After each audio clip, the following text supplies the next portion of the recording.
안녕하세요. 오늘도 갈등하는 당신의 TV 굿바이 갈등의 이현영입니다. 매우 오랜만에 인사드리는 오늘의 영상은 아파트를 비롯한 다양한 형태의 공동주택에 사시는 분들이라면 매우 공감하실 주제 층간소음에 대해서 이야기를 해볼까 합니다. 층간소음 갈등이 정말 보통 문제가 아닌 게 주거 공간에서 일어나는 일이다 보니까 장기적으로 문제가 발생한다는 점 때문이에요. 특히 최근 코로나로 인해서 어른들의 재택근무가 많아지고 또 아이들도 등교를 하지 않고 집에 머무는 시간이 더 많아졌잖아요. 이 아이들도 집 안에만 있으니까 뛰거나 소음을 발생시키는 일이 많아지고 또 층간소음이 아이들만의 문제가 아니죠. 이 어른들도 집에 있으면서 더 많은 생활소음을 발생시키게 되고 또 누군가의 층간소음에 괴로울 일이 더 많아진 거죠. 2012년부터 2020년까지 층간소음 이웃사이 센터에서 현장 진단을 접수한 약 6만여 건 중 층간소음 발생 원인으로 뛰거나 걷는 소리가 4598건, 67.6%로 가장 많았고 나머지가 망치질 소리, 가구를 끌거나 찍는 소리, TV를 비롯한 기계음 등의 소리였대요. 이 발망치라고 표현하는 쿵쿵 걷거나 뛰는 소리가 대부분이라는 건데 이거 조금만 조심하면 해결될 것 같기도 한데 사람 맘이 다 내 맘 같지는 않죠. 저도 최근에 층간소음을 직접 경험하고 나니까 정말 보통 문제가 아니더라고요. 저희 윗집은 16개월 된 아이가 있는 집이었어요. 처음에는 아이가 뛰는 소리에 어이쿠 요 녀석 엄청 건강하구만 하고 넘겼어요. 그런데 점점 쿵이 아니라 쿵쿵 쿵쿵쿵 다다다다다닥 하고 계속 아이가 뛰니까 이게 소리가 문제가 아니라 골치가 아프더라고요. 어느샌가 이 아이의 일과에 맞춰서 저희도 아침에 기상을 하게 되고 아이가 어디서부터 어디까지 뛰는지 지금은 낮잠 시간인지 활동 시간인지 보지 않아도 알 수 있는 아이의 모습이 이렇게 눈에 그려지더라고요. 점점 짜증이 나고 화가 올라오기 시작을 합니다. 어느 순간 제가 유튜브나 포털 사이트에 층간소음 갈등, 층간소음 대처법 이런 단어를 검색하고 있었어요. 이거 어떻게 하는 것이 좋을까? 마음 같아서는 고무망치를 사서 두들겨야 하나, 윗집에 쫓아 올라가야 하나, 고민을 하다가 손편지를 써서 윗집 그 문에 붙여두는 방법을 선택했어요. 저희 집은 처음에 이사했을 때 위, 아래, 옆집에 선물을 사들고 가서 인사를 드렸거든요. 그때 인사를 했는데 또 뭔가를 들고 가는 게 좀 과한 것 같아서 편지만 썼어요. 예쁜 편지지를 고이 봉투에 넣어서 윗집 문 앞에 붙여놓고 두근두근한 마음으로 기다렸어요. 혹여나 이제 내용에 마음이 상할까봐 컴퓨터로 먼저 썼다가 지웠다를 반복하고 몇 번을 읽어본 후에 그 내용을 종이에 옮겨서 적었습니다. 다음날 윗집에서 찾아오셨어요. 어찌나 떨리던지 그런데 첫 마디가 이거였어요. 오실 줄 알았습니다. 하면서 케이크를 내미시더라고요. 그래서 여러 가지 사정을 이야기하시면서 최대한 조심하겠다고 그리고 또 두어 달 뒤에 인사를 가니까 조금만 이해를 해달라 하셨어요.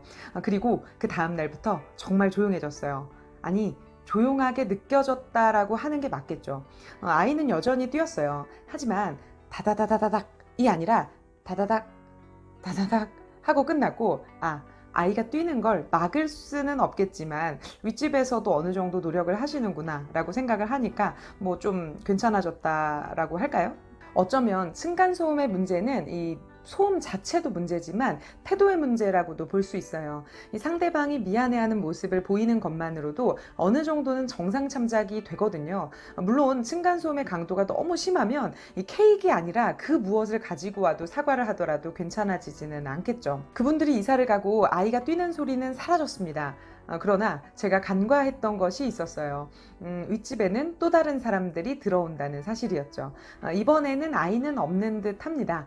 그러나 어른들의 발망치, 휴대폰 진동소리, 며칠 전에는 화장실 담배 연기까지 올라오면서 잠시 평온했던 이제 저의 마음이 다시 요동치기 시작을 했어요. 이걸 어떻게 하겠어요? 어쩔 수 없죠. 층간소음 해결이 쉽지 않은 이유는 해결의 키가 쌍방에 있다는 점이에요. 나만 잘한다고 될 일이 아니죠. 이 층간소음 자체가 유쾌한 문제는 당연히 아니겠지만 어떤 윗집, 어떤 아랫집을 만났느냐에 따라서 때로는 층간소음이 오히려 이웃 간의 소통의 기회가 되기도 해요. 하지만 깊은 갈등을 장기적으로 겪게 되거나 불편한 관계가 되는 경우가 훨씬 많겠죠. 아랫집에서 예의를 갖춰서 좋게 부탁을 해도 윗집에서 우리도 조심하는데 어쩌라는 거냐, 당신이 너무 예민한 거 아니냐 라고 나오면 해결이 힘들죠.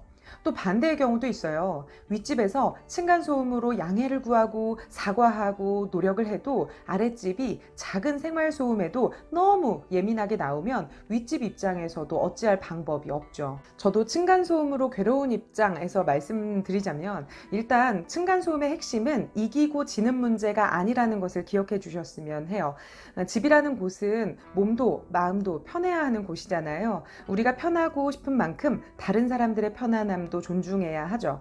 우리 집에서 맘껏 뛰고 싶으니 아랫집이 참으라는 것도 말이 안 되고, 어떠한 소음도 참을 수 없으니 윗집은 없는 사람처럼 살금살금 다니라고 요구할 수 없어요.